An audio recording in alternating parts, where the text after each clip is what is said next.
So the project is located up near Mont-Tremblant, you see up at the top. This is our site here, just outside of Saint-Faustin. It's an old fishery that has been abandoned for, I guess, about 20 years now. And as you come into the site, you can see it's an absolutely gorgeous old stone buildings. The site has expansive waterways, open fields. It has lodging space for students. We have some renovations that could be done on these bottom three, but this top building is already ready to use and could hold about 10 to 15 students. We'd hope to turn this beautiful cabin here into a professor cabin where the professor could come and do some research for a couple of months. We have a food source. This is actually incredibly rich land that is very well irrigated because it was an old fishery where they were hatching fish.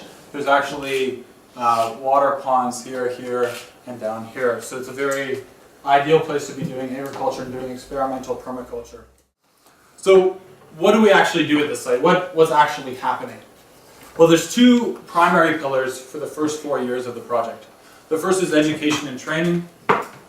We see that in two sectors. Academic, so bringing students up from cégeps and universities in the Montreal area initially, ideally over time expanding to attract other universities to come and take courses there.